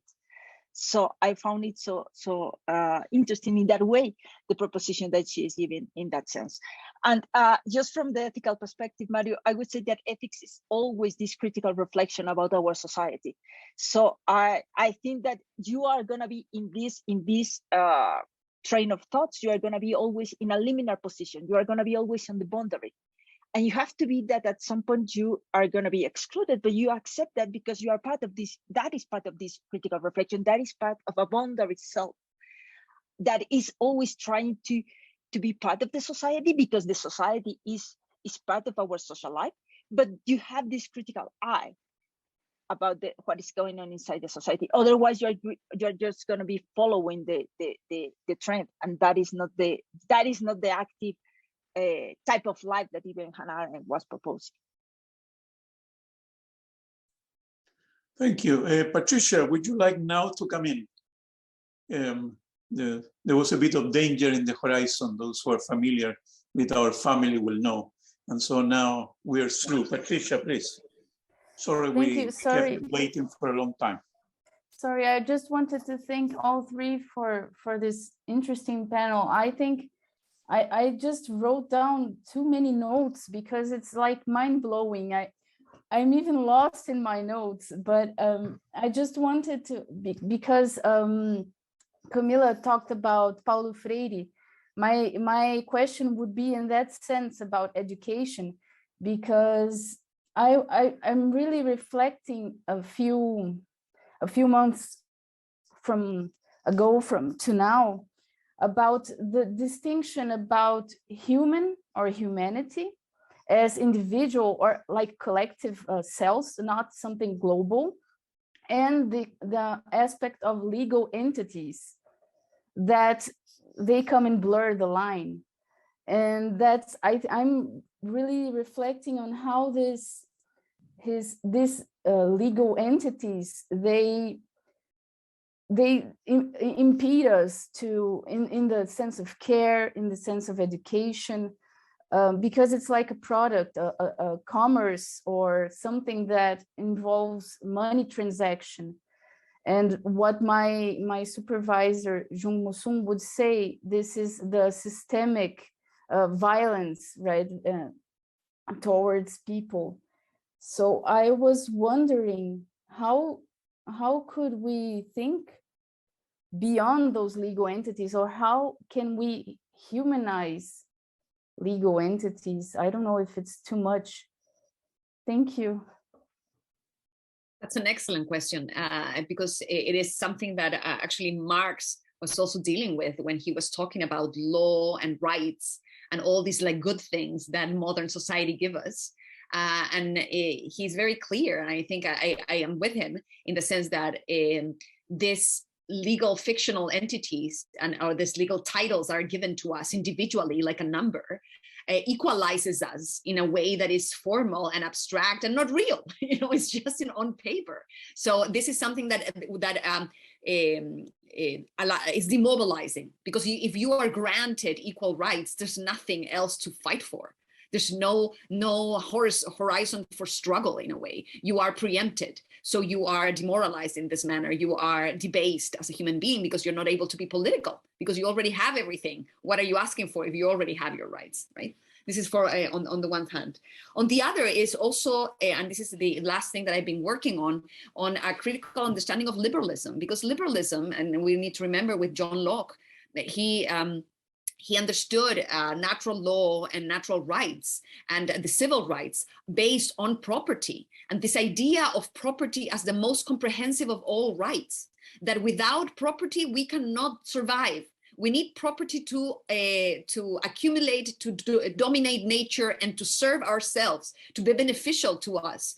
Nature in this functional manner needs to be dominated, dominium. So therefore, rights and our understanding of rights and legal entities in general is based on property, or what we own is what we are in a way. So we even own our own bodies. This is the idea that if we think about our rights to our bodies as a property, then you can sell it. And this is the most unethical thing, because again, is very systemic, goes over there.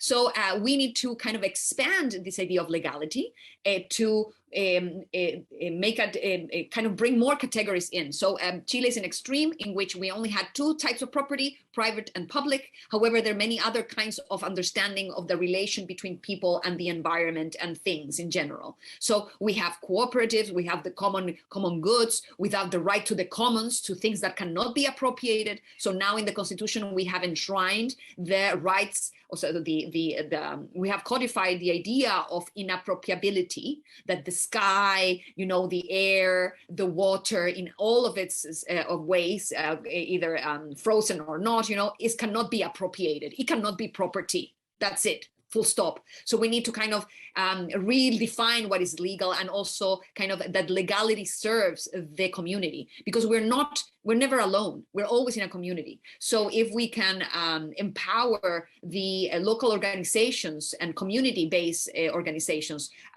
legally, then the state is able to see us. Because if we remain in the social without legal title, if you will, the state doesn't see us. We don't exist for the state. So we need to play that game, but not in the way that is going to suck us into the system and make the councils, property owners, if you will. So I think there's always a struggle, but we need to be very critical of, legality in general, because legality has served the super rich against the majority of people, and because it remains formal. So it's something that I'm still working on, but I thank you for that question. I would like to add something here that Camila said, and that goes back to the concept of empowerment. I think that there cannot be, first of all, empowerment cannot come from outside. This is one of the fallacies that we have in today's world, that, for example, if you take the question of women in Afghanistan, and the failure of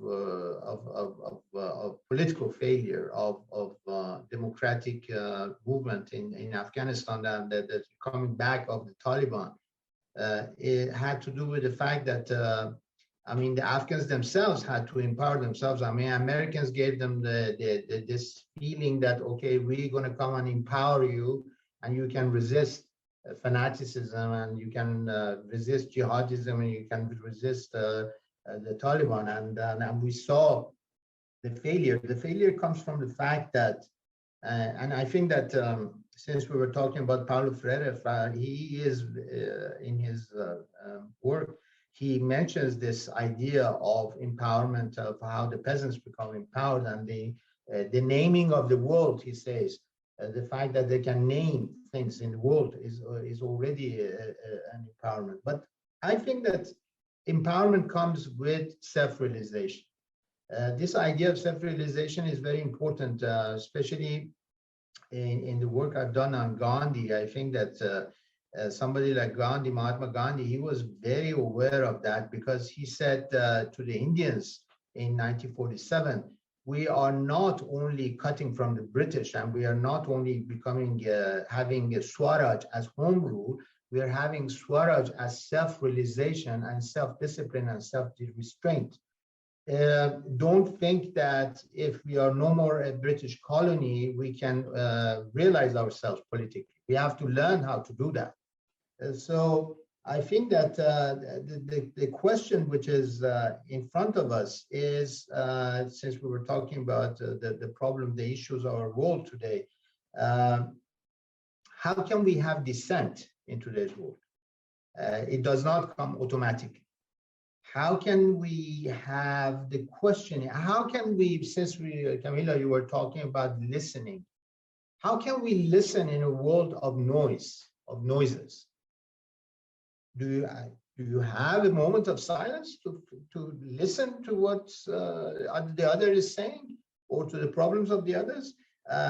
So that this is a huge problem, and I don't think that we can, the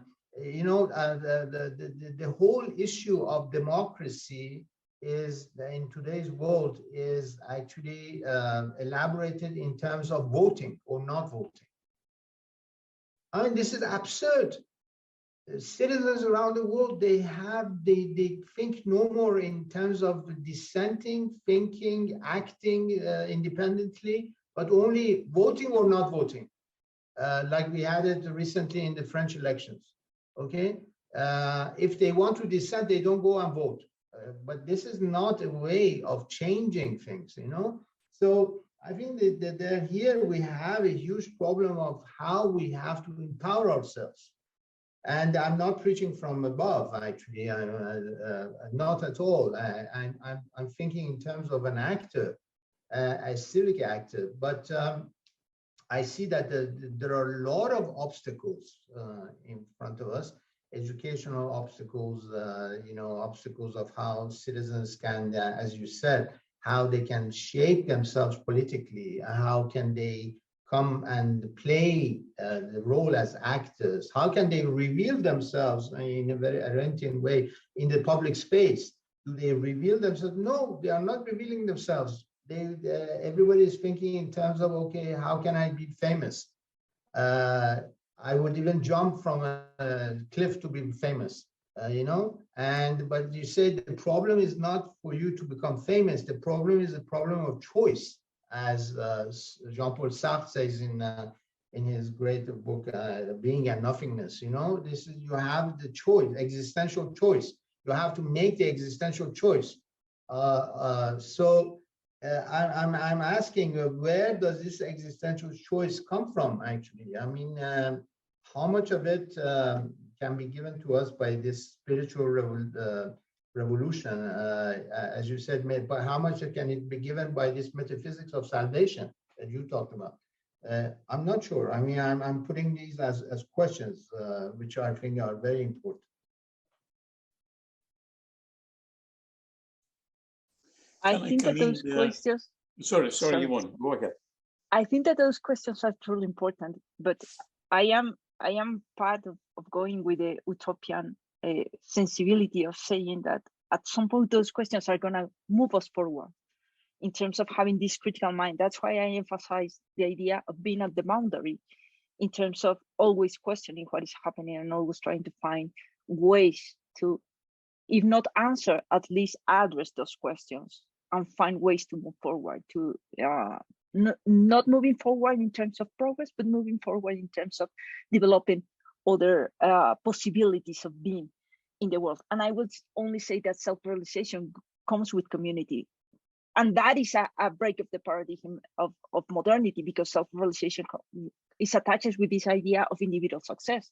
And if we want to break down, we have to be aware that self-realization goes with this idea of community and the openness of other that you were proposing since the beginning, Ramin. And also the duty to the community, because this is the problem. It's not that we're just in, We need to do things. And this is the indebtedness that Ramin was talking before, right? That we need to be, indebted to the community, because we would be nothing without the community. There's no self-realization outside the community. And this is the fallacy that has been taught to us, that we can have this realization and be autonomous and successful without caring about anybody else. And I want to briefly address the idea of listening, and through the Arendtian politics, about the need for a space. Voting, as you say, is absurd. We're not going to even devote a minute to talk about that, just as absurd. But we need a space, because you don't have a space. We have not even a communitary space. But the moment that we have a space and we have rules of engagement for listening to each other, because, if everybody goes into a space and starts shouting, their expression, we're not going to be able to listen. We're not going to have a conversation. So there has to be rules for everybody to engage in a manner that is not reproducing that discriminatory structures that we already have. So there are rules. We can talk about maybe in another session about those rules, about the basic rules of, plebeian engagement. But we need those rules, and we need a space to gather. This is something that we don't have. So without that, we cannot listen to each other. We cannot listen to us through the internet and voting in online or in presence. This is something that is not possible. And the only way to empower and educate ourselves, and I think I want to bring together John Stuart Mill, who was a liberal, but still he believed that the only way to educate ourselves politically is by doing politics. And this is taking a stance, as a position that you never take. And here he says that every time we make decisions for ourselves, individually, privately, we are only thinking about ourselves and maybe some other people that we can influence, in our lives. However, when we are thinking about political issues that are basic rules that are going to affect not only us, but others, and even others more than us, then we put ourselves for the first time in a position of legislating, of that position of creating rules for others, for everyone. And we never are in that position. So we need to create the possibility of people to be in that position, to be in a space, to listen to each other, to make decisions in order to break the paradigm. Is only learning by doing. We cannot just wish it. We need to actually create a space. And as like Noah and the ark, that will save us all from supposedly the flooding and that is coming again, then we need to create that arc in order for the people to come in and engage in politics and be political agents. Thanks very much. Yeah, I just wanted to come in. If you have to go, please do. I just think it's such a wonderful opportunity to not to cut. In our Friday discussions, the Scholars at the Periphery, and Ramin and Ivón have been there. We at one point or another on the Friday were insulted by Ramin when he said there are no ethical people left. There are no ethical individual left in this world, and we all felt coming to pieces, And the second statement then was that simply, what is the role of intellectuals? What is the role of people? Camila said, and rightly so, we are in a position very different than the plebeians and others. Then the second statement, I almost closed down the group on Friday, because simply somebody else said, there are no intellectuals who are worth their name. Oh God, I said, right, we're finished. And out of that came this discussion and this searching in a way of what is the role of people who have been educated to, we are not talking about one PhD. I mean, yesterday with Ramin, we were talking about most of the great thinkers of this world did not have PhDs, but we are talking, if I look at the faces here, we are talking about 2, 3, 4, 5, 6 degrees in the best universities in the world. So what is then the ethical role of people who are considered thinkers, intellectuals, and so on in the contemporary world? And this is where Ramin and myself, probably being older, despair completely, in that the French intellectuality in 50 years ago was reinventing the world every Monday. And the commoners could talk to them. And he did a book with Isaiah Berlin and Isaiah Berlin was receiving one person after another to have a cup of coffee and to think about society. And now that doesn't exist. So my sense, and I repeat this because simply, yes, I am a maverick and a revolutionary in some sort of way. I cannot just stand still, is that we have a role which is not really only to teach. To me, the teaching gets on the way. And why I chose, for example, to read your books, and I'm very proud that I read them, they have changed me. It's simply because the spaces of silence are when you take a book and you put everybody out and you concentrate on the thought of somebody. And we have lost that capability as well. And so therefore, instead of going completely negative, I perceive, for example, I've been 30 years on this, that if we don't idealize as well the world that we want to do and make through our writing, writing is an act of love. It is not a commercial act. It is not an act of power. No, it is an act of love. I can see the books which are here. I'm becoming quite emotional. I'm sorry, I'll need a whiskey at lunchtime.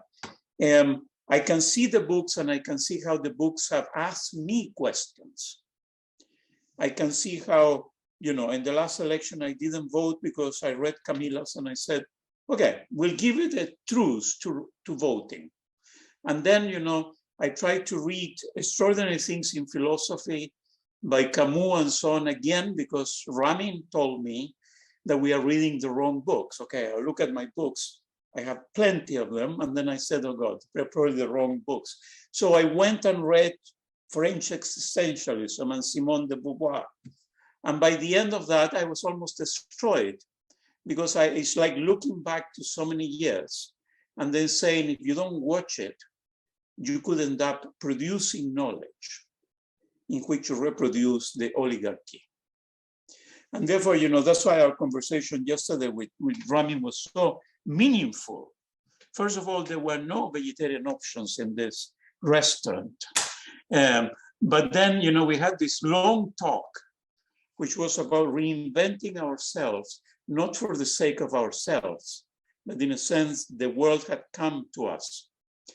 Now that we can put, for example, books in our phones and other things and other means, we carry the books with us and the books speak to us. And so therefore, I'm so absolutely touched and delighted and even emotional in a sense that this is the conversation I was looking for, which was simply a conversation of people who with their own tools, not somebody else's tools, are trying to change the world into a better world. And we have forgotten that. If Ramin says there are no ethical people, I say, no, there are many ethical people, including in the groups that I coordinate. I think they're marvelous people. But we have lost the intellectuals, the people who, when there were the dictators, oligarchies, and so on, continue thinking a reality in a very human way. And this is where, I have another, I put a question from Camila about the churches. Is that simply to me, because simply I am probably an extremist in many ways, if the churches consider themselves at the center and the uniqueness of them, then they're not serving the purpose that they were founded for. The initial gathering of these 11 people with Jesus of Nazareth was to change the world, was to go systematically saying, people don't have enough to eat, we will give them to eat. The sense of the empty tomb and the resurrection was a metaphysical and physical sense of change, that people can change. And so therefore, that's why, these are my discussions with, he left already. He was very pleased, by the way. But, Monsignor Galler tells me the Vatican needs to have this global outlook. And I said, just go back to the initial community. Don't start, that's where I differ a little bit with this. the church needs to go and not leave. No, it needs to go to the initial paradigm. The initial paradigm was poor, was of fragility, was of plebeians. You know, in a sense, we didn't have the institutions we have now. And so therefore, you know, I'm really touched by three of you and many of the comments, because simply I have my heroes on the table, and I could listen, you know, like a child to my heroes and simply say, my God, they're very good at this. They're absolutely good at this. And that's why I interrupted questions at one point or another, because there's a question that was going to be disruptive about churches being at the center. No, the churches cannot be at the center. They're not competent. At the moment, we are cataloged, and rightly so, as abusers, as people of power and so on. And we need to put the head down and simply say, we need to relearn our tools of humanity. And therefore, you know, I'm afraid I dissent with the fact that a church needs to exist. No, God is there. And maybe for those who are believers, God can exist. But the churches are a structure that can be changed, can be closed down and redone again, as it was many times, and so on. So the last word from each one of you, please, if you may, on what would you say to, because we are recording, and so even when there are a few of us left, we're still recording. What would you ask of the future audience who is going to listen to this recording? What would be your message if you were a dying human being, and then your whole thought and edifice needs to be brought to somebody else? What is the most important thought you will have? Can I start?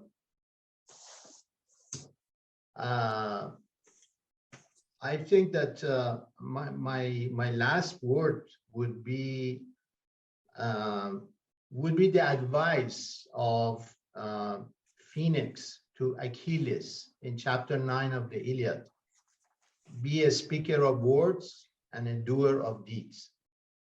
I think for today's world, we need speaker of words and doer of deeds. Thank you, Ramin. Thank you. My advice would be, first, value the knowledge that is common, that is produced from the lived experience, and use that to criticize the system, one. And two, do not judge things that do not exist because they don't exist yet. There is no structure for popular power yet.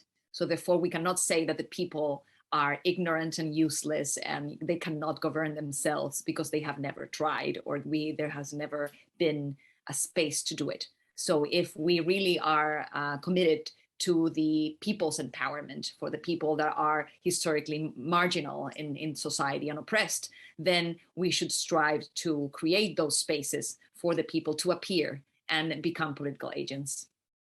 Thank you. Thank you.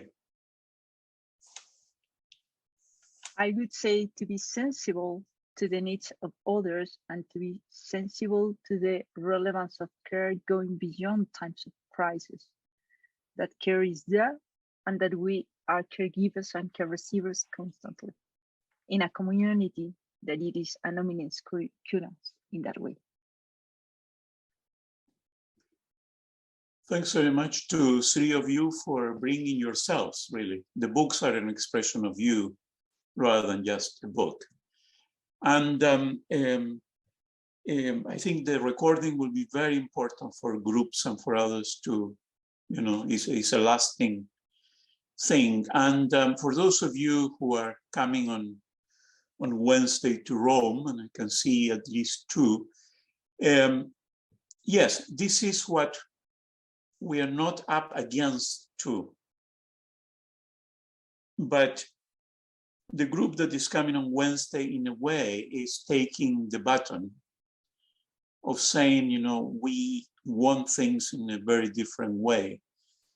I sent, this is not to discourage anybody, it's to feel true plebeians and Athenians and whatever else we want to feel on Wednesday. I sent 5,500 invitations for the signing. And we only have 151. So mainly because of some of the narratives, which will never be compromised. But the state of affairs is that the rights of humanity and other things are not respected by everybody. I have to say that. I say that in the Vatican every day with great friends.